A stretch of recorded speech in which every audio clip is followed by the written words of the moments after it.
बिस्मिल्लाहिर्रहमानिर्रहीम। अस्सलाम वालेकुम।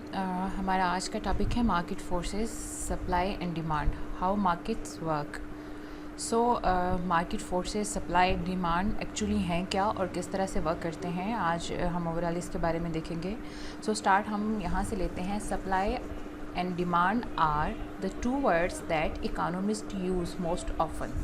ये ऐसे दो लफ्ज़ हैं जिसको इकोनॉमिस्ट जो हैं वो अक्सर औक़ात यूज़ करते हैं। Supply and demand are the forces that make market economies work. Modern micro economics is about supply, demand and market equilibrium. आज के टॉपिक में supply, demand and market equilibrium को हम ओवरऑल देखेंगे। फर्स्ट ऑफ ऑल हम start करते हैं market and competition.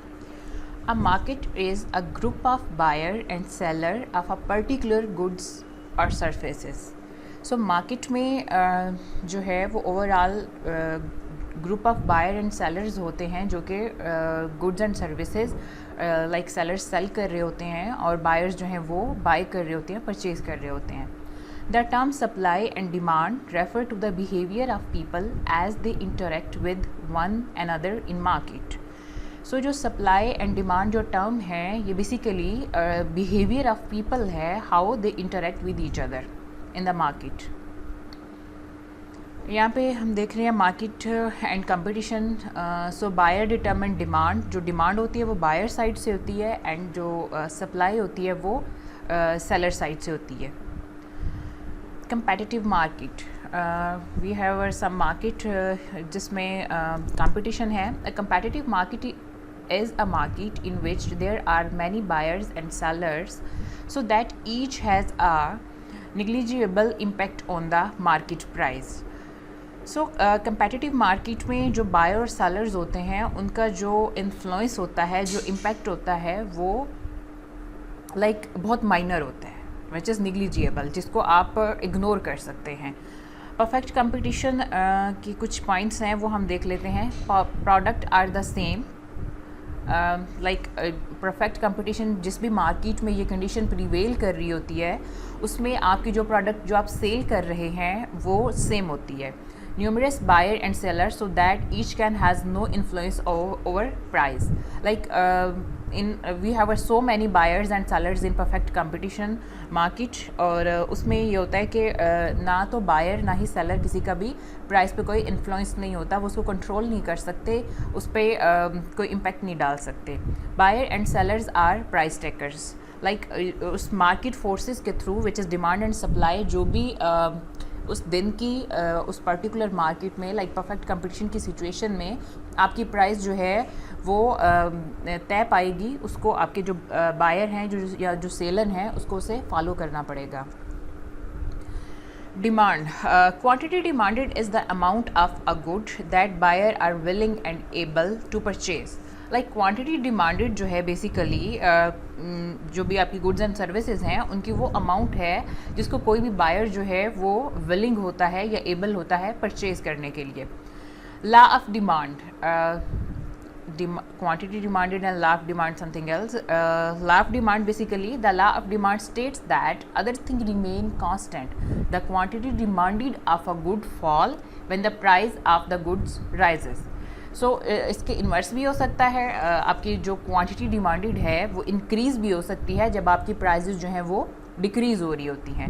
Law of demand में हम अदर थिंग्स जिसके बारे में हम बात करते हैं विच इज़ सब्स्टिट्यूशन इफ़ेक्ट भी हो सकता है, आपका इनकम इफ़ेक्ट भी हो सकता है, आपका टेस्ट भी हो सकता है, वेदर कंडीशंस भी हो सकती हैं। ये सारी अदर्स थिंग्स जो हैं अगर हम इनको कांस्टेंट या सेम कंसीडर करेंगे देन आपका लॉ ऑफ डिमांड जो होगा वो एप्लीकेबल होगा। अभी हम देखते हैं डिमांड स्केड्यूल क्या है। The demand schedule is a table that shown the relationship between the price of the goods and the quantity demanded। Demand schedule में ये नेक्स्ट स्लाइड पे मैं आपको दिखाती हूँ, शो करती हूँ। ये आप देख सकते हैं कि जो डिमांड स्केड्यूल है इसमें आपके पास जो कम्बिनेशन है गुड्स एंड सर्विसेज के उसमें आप देखते हैं कि जो आपकी प्राइजेस किस प्राइस पे आपको कितनी क्वांटिटी डिमांडेड अवेलेबल है। You can see zero price अगर यहाँ पे हम देखते हैं आपकी जहाँ पे कॉर्न क्रीम्स हैं उसके लिए 12 है आप क्वांटिटी डिमांडेड। अगर आपकी प्राइस 0 होगी तो आप 12 जो है वो कौन लेने के लिए विलिंग हैं। या आपकी परचेजिंग पावर में आ रही हैं। अगर प्राइस 0.5 रुपी है या $0.5 है तो देन आप 10 परचेज़ कर सकते हैं। जैसे जैसे आप देख रहे हैं प्राइस इंक्रीज़ होती जा रही है, आपकी परचेजिंग पावर जो है वो डाउन होती जा रही है। बिकॉज के जब आप किसी भी चीज़ की प्राइस हाई होती है तो उस चीज़ की हमारी डिमांड कम होती है। सो अगर हम नीचे से ऊपर की तरफ जाएं तो जैसे जैसे हमारी प्राइस जो है वो कम होती जा रही है, आपकी इस साइड पे देखें डिमांड बढ़ती जा रही है।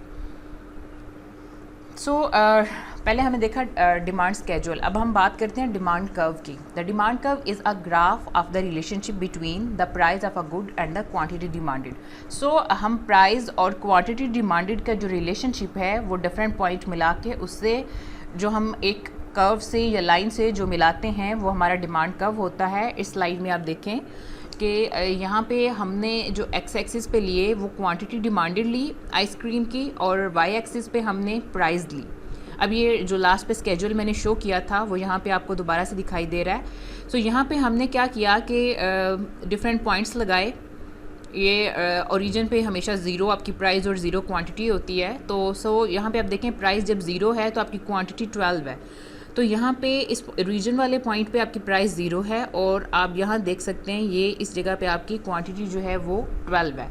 इस तरह से आपकी प्राइस इंक्रीज़ हो रही है, लाइक 0.5 हो गया डॉलर, तो आपकी जो क्वांटिटी है वो 10 पे आ गई है, कम हो गई है। उसके बाद वो आपकी प्राइस 1 हो गई है तो क्वांटिटी 8 हो गई है।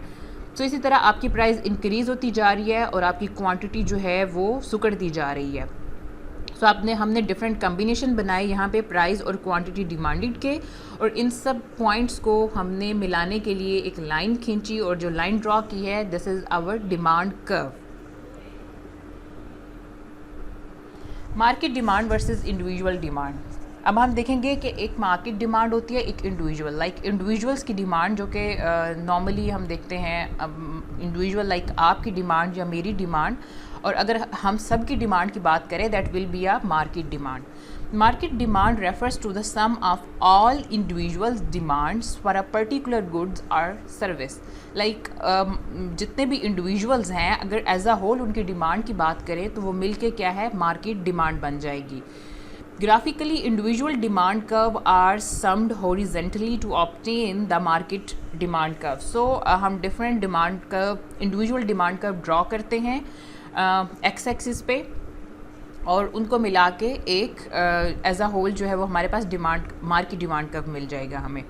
अब हम देखेंगे कि shift in the demand curve में जो भी शिफ्ट्स आएंगे वो किस बेसिस पे आते हैं। First of all change in quantity demanded. जब चेंज इन क्वांटिटी डिमांडेड होता है तो वो क्यों होता है? First of all movement along the demand curve, और secondly caused by a change in the price of the product. अब हमने देखना है कि जब movement along with the demand curve है तो देन किस वजह से है, and caused by a change in the price of the product, ये किस तरह से चेंजेस आएंगे। फर्स्ट ऑफ ऑल हम देखते हैं चेंजेस इन क्वांटिटी डिमांडेड। जब आपकी क्वांटिटी डिमांडेड में चेंज आया तो वो बेसिकली क्या आया, प्राइस की वजह से। A tax that rises the price of ice cream. जब आपके आइसक्रीम कोन पे टैक्स इम्पोज किया जाएगा, लेट्स सपोज कि उसकी पहले 10 रुपीज़ थी, तो अब हम बात करते हैं कि उसकी 2 रुपये उस पर टैक्स लग गया तो वो 12 हो गई, तो आपकी डिमांड पहले से कम हो जाएगी। कौन result in a movement along the demand curve. अब हम देखते हैं पहले हमारे पास 1 रुपी थी तो हमने कितनी क्वांटिटी पे लेने के लिए हम विलिंग थे या परचेज़ कर सकते थे, कोन्स की, विच इज़ 8। अब उसकी प्राइस होके इंक्रीज़ होके 1 से 2 पे चली गई है। अब हमारी क्वांटिटी भी जो है वो 8 से इंक्रीज़ होके डिक्रीज़ होके 4 पे आ गई है, क्योंकि प्राइस डबल हो गई है। तो अब आप देख सकते हैं कि उसकी डिमांड में भी हाफ का डिफरेंस आया है। हाफ लाइक उसकी डिमांड रिड्यूस हो गई है, बिकॉज पहले 8 क्वांटिटी डिमांडेड थी, अब हमारे पास 4 है। ये जो मोमेंट है ए पॉइंट विच इज़ लाइक ये जो शो कर रहा है आपका प्राइस एंड क्वांटिटी का कम्बिनेशन, उससे हम देखते हैं ये ऊपर की तरफ जा रहा है बी पॉइंट की तरफ, जो कि आपकी क्वांटिटी डिमांडेड रिड्यूस हो रही है due to increase in prices. ये जो मोमेंट है ये अलोंग विद द कर्व है, और वो हमेशा किसकी वजह से होती है, आपकी प्राइस इंक्रीज़ होने की वजह से। नेक्स्ट हम देखते हैं शिफ्ट इन डिमांड कर्व। अब आप आपका जो चेंज होगा उसकी वजह से आपका जो मूवमेंट होगी अलॉन्ग विद द कर्व नहीं होगी, बल्कि आपका कर्व जो है वो शिफ्ट हो जाएगा। अब वो किस किस वजूहात की बिना पे शिफ्ट होता है वो अब हम यहाँ पे देखते हैं। First of all consumer income, अगर तो आपकी इनकम इंक्रीज़ हो गई है तो जो चीज़ आपको पहले एक्सपेंसिव लग रही थी, स्पेशली अगर आप कौन 1 रुपी पे 8 परचेज़ कर रहे थे, जो कि हमने लास्ट कैजुअल पे देखा, तो अब अगर आपकी इनकम इंक्रीज़ हो रही है तो लेट्स सपोज हम कहते हैं कि प्राइस आपकी इंक्रीज़ हो गई, टैक्स की वजह से 2 रुपी हो गई, बट इसके बावजूद आप उसको 8 कोन लेने के लिए या इवन 9 कोन लेने के लिए विलिंग हैं, क्योंकि आपके पास अब पैसे ज़्यादा आ गए हैं, क्योंकि आपकी इनकम इंक्रीज़ हो गई है। सो सेकेंड हम देखते हैं प्राइस ऑफ रिलेटेड गुड्स। अब ये है कि अगर price of related goods increase होती हैं या डिक्रीज़ होती हैं, देन भी आपकी स्पेसिफिक गुड्स की डिमांड पे जो है वो फ़र्क पड़ेगा। अब कौन के साथ अगर आइसक्रीम के कप को हम बात कर लें कि उसकी प्राइस कम हो गई है या ज़्यादा हो गई है, तो ऑफ़ कोर्स आपकी कौन की डिमांड पे उस चीज़ का फ़र्क पड़ेगा। उसके बाद टैक्सेस हैं। टैक्सेस ऑफ कोर्स जब आपके टैक्सेस इंक्लूड होते हैं प्राइजेस पे, देन भी उसका फ़र्क पड़ता है, क्योंकि टैक्सेस इंक्रीज़ हो रहे हैं। जब आप पे इनकम टैक्स लगता है तो बेशक आपकी मंथली सैलरी लेट्स सपोज हम कहते हैं 50,000 थी, तो अब आप पे अगर टैक्स लग गया है तो टैक्स पे करने के बाद आपके पास अगर 45,000 बचती है आपकी इनकम, तो आपके पास जो आपकी इनकम है वो पहले से कम हो गई है। तो इस तरह से मुमकिन है कि आप अपनी चीज़ों की डिमांड भी कम कर देंगे। उसके बाद एक्सपेक्टेशंस हैं, नंबर ऑफ़ बायर्स हैं, ये सारी चीज़ें हम स्टेप बाय स्टेप डिस्कस करते हैं। सो फर्स्ट स्टार्ट करते हैं change in demand, shift in the demand curve. A shift in the demand curve either to left और right caused by any changes that like alters the quantity demanded at every price। यहाँ पे आप देखें, हम देखते हैं कि demand curve जो है वो शिफ्ट हो रहा है, तो अगर इसकी इंक्रीज़ होगा डिमांड में तो आपका कर्व जो है वो राइट साइड पे शिफ्ट कर जाएगा। ये एरो जो कि शो कर रहा है जो कि आपका डिमांड कर्व D1 से D2 की तरफ राइट वर्ड आपका शिफ्ट कर गया। और अगर आपकी डिमांड में कमी आती है तो आपका जो डिमांड कर्व है ये D3 की तरफ चला जाएगा, लाइक आपकी लेफ़्ट साइड पे शिफ्ट कर जाएगा, और जो कि आपके डिमांड में लाइक कमी को शो करेगा। Consumer income, let's suppose income increase हुई। As income increases the demand for a normal good will increase. जो नॉर्मल गुड्स आप परचेज कर रहे होते हैं, अगर आपकी इनकम इंक्रीज होती है तो आप उनकी परचेजिंग जो है वो ज़्यादा कर देते हैं। As income increases the demand for an inferior good will decrease. So अगर आप inferior goods like cheap quality की गुड्स परचेज कर रहे होते हैं, तो जब आपकी इनकम इंक्रीज़ हो जाती है तो नॉर्मली हमारी कोशिश होती है कि हम बेहतर क्वालिटी की चीज़ें लें, तो हम वो इन्फीरियर गुड्स यूज़ करना छोड़ देते हैं। सो इस तरह से इन्फीरियर गुड्स की डिमांड कम हो जाती है जब हमारी इनकम इंक्रीज़ होती है। इसी तरह आप जैसे चाइना के मोबाइल की एग्जांपल ले लें कि पहले आपकी इनकम कम थी तो आप चाइना का मोबाइल यूज़ कर रहे थे, तो आपकी इनकम इंक्रीज़ होने से ये नहीं होगा कि आपके चाइना के मोबाइल का यूज़ बढ़ा देंगे, बल्कि हो सकता है आप उसको चेंज करके आप सैमसंग या आईफोन की तरफ चले जाएं। सो अगर नॉर्मल गुड्स की बात करें तो अगर आपने फॉर एग्ज़ाम्पल सैमसंग का मोबाइल ऑलरेडी यूज़ कर रहे हैं, तो अगर आप की इनकम इंक्रीज़ होगी तो अगर आप उसको चेंज भी करेंगे तो ऑफ़ कोर्स आप सैमसंग की तरफ ही जाएंगे, लेकिन आप बेहतर क्वालिटी का फर्दर अच्छा मोबाइल लेने की कोशिश करेंगे। ये है जी हमारे पास ग्राफ। सो इसमें हम देख रहे हैं कि जब आपकी इनकम इंक्रीज़ हो रही है तो आपका डिमांड का जो ग्राफ है वो राइट साइड पे आपका शिफ्ट कर गया है, जो कि आपकी मोर क्वांटिटी ऑफ डिमांडेड को शो कर रहा है। सो अगर आप इन्फीरियर गुड की, ये जो पहले हमने देखा ये हमारी नॉर्मल गुड्स की हम बात कर रहे थे, जिनके हम नॉर्मल गुड्स के बारे में हमारी ये राय है कि जब प्राइजेज़ इंक्रीज़ होती हैं तो उसकी डिमांड जो है वो इंक्रीज़ हो जाती है। जबकि इन्फीरियर गुड्स की हम बात करें तो जब उनकी प्राइस हाई होती है तो डिमांड क्या है वो कम हो जाती है। सो यहाँ पे आपका डिमांड कर्व जो है वो डिक्रीज़ हो गया, जो कि लेफ़्ट साइड पे आपका शिफ्ट कर गया, आपका D1 से D2 हो गया। सो अब हम सप्लाई के बारे में बात करेंगे। Quantity supplied is the amount of a good that seller are willing and able to sell.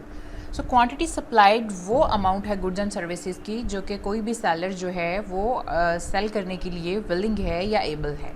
So law of supply, the law of supply states that other thing equal or remain same the quantity supplied of a good rises when the price of the goods rises.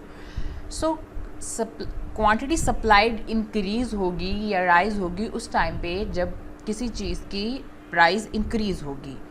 Demand में price और quantity demanded का जो relationship था that was negative, उनका negative relationship था और demand curve की slope जो थी वो नेगेटिव थी, जबकि सप्लाई में हमारे पास प्राइस और क्वांटिटी सप्लाइड का रिलेशनशिप पॉजिटिव है और इसकी स्लोप भी पॉजिटिव है। सो इस तरह से जैसे ही प्राइस इंक्रीज़ होगी क्वांटिटी सप्लाइड इंक्रीज़ होगी, प्राइस डिक्रीज़ होगी तो क्वांटिटी सप्लाइड जो है वो डिक्रीज़ होगी। अभी हम देखते हैं supply schedule. The supply schedule is a table that shows the relationship between the price of the goods and the quantity supplied. So supply schedule में हम डिफरेंट कम्बिनेशन देखेंगे, रिलेशनशिप के कम्बिनेशन देखेंगे प्राइस एंड क्वांटिटी सप्लाइड की for a specific goods and service. So यहाँ पे price of ice cream है, quantity of cones demanded, sorry यहाँ पे quantity of cones supplied. So आप देख रहे हैं कि अगर ज़ीरो आपके पास प्राइस है तो क्वांटिटी ऑफ सप्लाइड जो है वो भी ज़ीरो है, बिकॉज कि ज़ीरो प्राइस पे कोई भी सप्लायर जो है वो अपनी चीज़ आपको सेल करने के लिए विलिंग नहीं होगा, कोई भी आपको मुफ्त में चीज़ नहीं देता मार्केट में। सो जैसे ही उसकी प्राइस थोड़ी सी 0.5 हुई, उस पर भी आप देख लें कि आपको जो सप्लायर है वो उसको पसंद नहीं कर रहा कि वो अपनी चीज़ जो है वो सेल करे। सो फर्दर हम देखते हैं थर्ड पॉइंट पे जाके कोन की प्राइस फर्दर इंक्रीज़ हुई है विच इज़ $1 सॉरी, देन जो आपको सेलर है वो 1 कोन देने के लिए विलिंग है। सो अब प्राइस फर्दर इंक्रीज़ होगी, जिस तरह से प्राइजेस जो हैं वो इंक्रीज़ होती जाएंगी, जो आपकी क्वांटिटी सप्लाइड है वो इंक्रीज़ होती जाएगी। Supply curve. The supply curve is the graph of the relationship between the price of a goods and the quantity supplied. Supply curve में भी बिल्कुल जो है डिमांड कर्व की तरह प्राइस और क्वांटिटी सप्लाइड के डिफरेंट कम्बिनेशन जो हैं उनको मिला के सप्लाई का ग्राफ बनाया जाएगा, जो कि भी हम देखते हैं कि जो हमारे पास पहले स्केड्यूल था उसको यूटिलाइज करते हुए हमने सप्लाई कर्व बनाया। एक्स एक्सिस पे हमने क्वांटिटी सप्लाइड शो की कोन्स की और वाई एक्सिस पे हमने प्राइस शो की आइसक्रीम कोन्स की। अब हम देख रहे हैं कि ज़ीरो जहाँ पे है वहाँ पे आप को जो है बिल्कुल भी क्वांटिटी सप्लाइड वो बिल्कुल नहीं मिलेगी। उसके बाद हम देखते हैं 0.5 पे यहाँ से कर्व स्टार्ट हो रहा है तो 0.5 रुपये पे भी आपकी जो क्वांटिटी सप्लाइड है that is zero.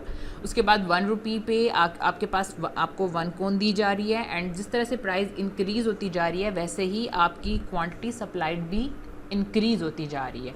So in points को मिलाने से आपको जो कर्व मिला है which is supply curve. Market supply versus individual supply, जैसे कि हमने डिमांड के बारे में बात की थी कि market demand and individual demand को डिस्कस किया था, इसी तरह अभी हम मार्केट सप्लाई और इंडिविजुअल सप्लाई के बारे में बात करते हैं। So market supply refers to the sum of all individual suppliers for all seller of a particular goods and services. So as a whole individual की जो भी सप्लाईज होती हैं वो जब हम एज अ होल की बात करते हैं, किसी भी मार्केट में कितने लोग जो हैं वो अपनी चीज़ को सेल करने के लिए बैठे हुए हैं, सो अगर उनकी एज अ होल हम बात करेंगे ओवरऑल की तो that is your market supply. और अगर हम इंडिविजुअली किसी एक एक सप्लायर की बात करेंगे तो that will be are individual supply. Graphically individual supply curve are like some horizontally to be obtain the market supply curve. So हम इंडिविजुअल, जैसे कि पीछे हमने देखा कि ये सप्लाई कर्व है, तो इंडिविजुअल सप्लाई कर्व यहाँ पे हम वाई एक्स एक्सिस पे डिफरेंट छोटे छोटे सप्लाई कर्व बनाएंगे और जब उसकी हम एज अ होल बात करेंगे that will be our market supply curve. अब हम देखते हैं कि शिफ्ट इन सप्लाई कर्व किस किस तरह से होगा। इनपुट प्राइजेस, अगर आपकी इनपुट की प्राइजेस लाइक आपकी रॉ मटेरियल है, आइसक्रीम कोन के लिए अगर आपको दूध महंगा मिल रहा है तो इस तरह से this is your input price, आपको मिल्क को एज आ इनपुट यूज़ करते हैं, तो अगर उसकी प्राइजेस हाई हो जाएंगी तो ऑफकोर्स आपको क्या है कि अपनी आइसक्रीम कोन की प्राइस हाई करनी पड़ेगी। उसके बाद टेक्नोलॉजी, आप आइसक्रीम को फ्रीज़ करने के लिए जो भी आप फ्रीज़र वट एवर जो भी चीज़ यूज़ करेंगे उसको बनाने के लिए, तो अगर वो परचेज़ करने के लिए आपको प्राइसेस हाई लग रही हैं या फिर इलेक्ट्रिसिटी की जो कि एज आ इनपुट यूज़ हो रही है उसकी प्राइसेस ज़्यादा हाई हो जाएंगी, तो आप ऑफ कोर्स अपनी सप्लाईज़ की जो प्राइस है वो आप इंक्रीज़ कर देंगे। एक्सपेक्टेशन, नंबर ऑफ़ सेलर्स, ये सारी चीज़ें इस पर डिपेंड करती हैं। सो हम आगे देखते हैं कि shift in the supply curve कैसे है। First of all, movement along with the supply curve, and secondly, caused by a change in anything that alters the quantity supplied at each price. Change in quantity supplied, तो अगर आपकी quantity supplied में a rise in the price of ice cream cones result in a movement along the supply curve, तो अगर price में change आता है कोन की, तो उसकी वजह से क्या होगा कि आप अपनी सप्लाई क्या है इंक्रीज़ कर देंगे। अगर मार्केट प्राइस में चेंज आता है आइसक्रीम की, तो ऑफ कोर्स आप मोर प्रॉफिट के लिए, मोर बेनिफिट के लिए अपनी कोन्स की सप्लाई जो है वो इंक्रीज़ कर देंगे। सो ए पॉइंट से आप सी पॉइंट की तरफ चले जाएंगे, जिससे जो कि ये शो कर रही है कि आपकी सप्लाई ज़्यादा हो गई है, क्योंकि पहले ₹1 प्राइस थी तो आप एक कोन बेच रहे थे, उसके बाद ₹3 प्राइस हो गई तो आप 5 कोन सेल कर रहे हैं। नेक्स्ट हम देखते हैं change in supply, a shift in the supply curve either to the left और right, secondly cause by a change in a determine other than price. So जो सप्लाई कर्व में shift है वो लेफ़्ट है, right है, हम इसको discuss करेंगे। और उसके बाद क्या है कि caused by a change in determinant other than price. So बाकी जो अदर डिटर्मिनेंट्स हैं जो चेंजेस की वजह बनते हैं प्राइस के अलावा, सो उसको भी हम साथ डिस्कस करेंगे। Shift in the supply curve, अब सप्लाई कर्व में शिफ्ट जो है वो राइट वर्ड पे लोअर साइड पे आपका सप्लाई कर्व शिफ्ट होगा अगर आपकी सप्लाई जो है वो इंक्रीज़ करेगी, और अगर आपकी सप्लाई डिक्रीज़ कर रही है तो आपका सप्लाई कर्व जो है वो लेफ़्ट साइड पे, लेफ़्ट अपर साइड पे आपका सप्लाई कर्व जो है वो शिफ्ट कर जाएगा। तो यहाँ पे अगर आपकी प्राइस जो है वो इंक्रीज़ होगी तो आपकी movement along with the curve होगी, अगर इनपुट प्राइसेस इंक्रीज़ होंगी तो आपका सप्लाई कर्व शिफ्ट होगा, और अगर आपकी टेक्नोलॉजी में चेंजेस आ रहे हैं, इम्प्रूव हो रही है, उसकी प्राइस इंक्रीज़ हो रही हैं तो भी सप्लाई कर्व शिफ्ट करेगा। आपकी एक्सपेक्टेशंस चेंज हो रही हैं देन भी आपका सप्लाई कर्व शिफ्ट करेगा। और अगर आप नंबर ऑफ़ सेलर्स मार्केट में ज़्यादा आ रहे हैं, कंपटीशन ज़्यादा हो रहा है, तो उस टाइम भी आपका सप्लाई कर्व शिफ्ट करेगा, क्योंकि जब नंबर ऑफ़ सेलर्स ज़्यादा होते हैं मार्केट में तो कंपटीशन की वजह से वो कोशिश करते हैं कि उनकी प्रॉफिट ज़्यादा हो, तो उसके लिए उन्हें कुछ ना कुछ अपनी प्राइजेज़ रिड्यूस करनी पड़ती हैं। सो supply and demand curve together. अब हमें देखना है कि मार्केट एक्विलिब्रियम में कब आती है। मार्केट के एक्विलिब्रियम के लिए ज़रूरी है कि आपकी डिमांड इक्वल टू सप्लाई हो। तो डिमांड एंड सप्लाई को हम मार्केट फोर्सेस कहते हैं। जब ये इक्वल होती हैं तो आपकी जो मार्केट है वो एक्विलिब्रियम में होती है। Equilibrium refers to a situation in which the price has reached the level where quantity supplied equal to quantity demanded. So जहाँ पे आपकी क्वांटिटी सप्लाइड और क्वांटिटी डिमांडेड इक्वल होती हैं, उस टाइम पे जो आपकी प्राइस, जो क्वांटिटी जो तय पाती है, that is your quantity equilibrium price and that is your equilibrium quantity. अब एक्विलिब्रियम प्राइस और एक्विलिब्रियम क्वांटिटी को हम डिस्कस करते हैं। The price that balances quantity supplied and the quantity demanded. So जो आपकी क्वांटिटी सप्लाइड और क्वांटिटी डिमांडेड को एक लेवल पे आके इक्वल करती है, एक बैलेंस करती है, वो आपकी एक्विलिब्रियम प्राइस है। On a graph it is the price at which the supply and the demand curve intersect. So graph पे अगर हम देखेंगे तो जहाँ पे आपका डिमांड कर्व आपके सप्लाई कर्व को, या आपका सप्लाई कर्व आपके डिमांड कर्व को इंटरसेक्ट करेगा, जहाँ पे ये दोनों एक दूसरे को इंटरसेक्ट करेंगे, उस पॉइंट पे जो आपकी प्राइस होगी वो आपकी एक्विलिब्रियम प्राइस होगी। सो इसी तरह ये दोनों ग्राफ जहाँ पे एक दूसरे को इंटरसेक्ट करते हैं, उस से जो आप लाइन ड्रा करते हैं और आपको जो क्वांटिटी मिलती है, that is your equilibrium quantity.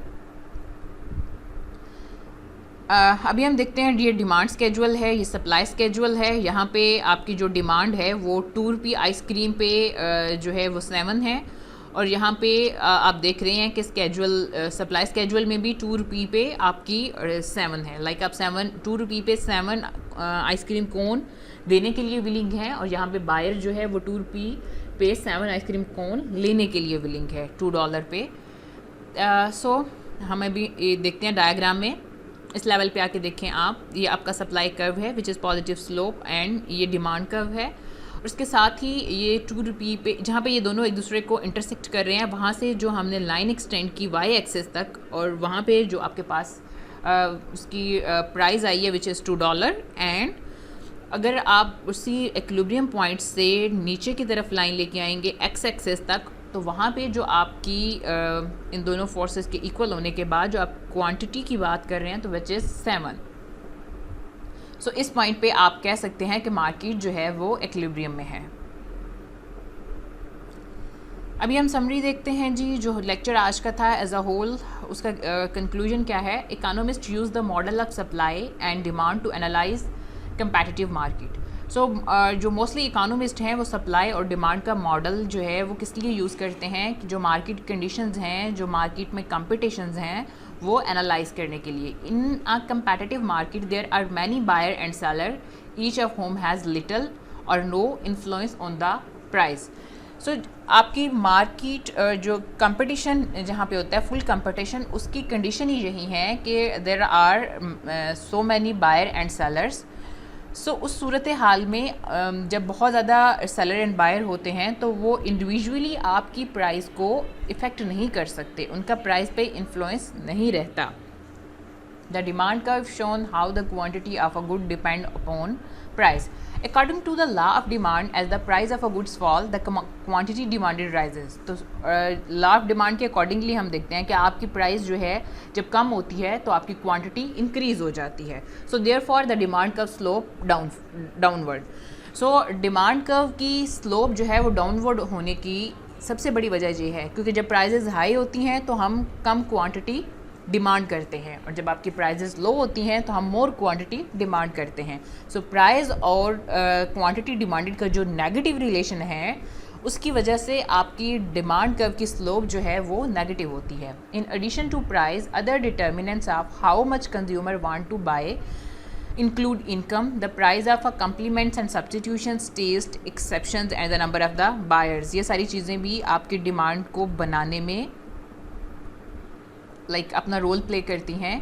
But जब भी हम लॉ ऑफ डिमांड की बात करते हैं तो उस टाइम पे हम इन अदर फैक्टर्स को कांस्टेंट कंसीडर करते हैं।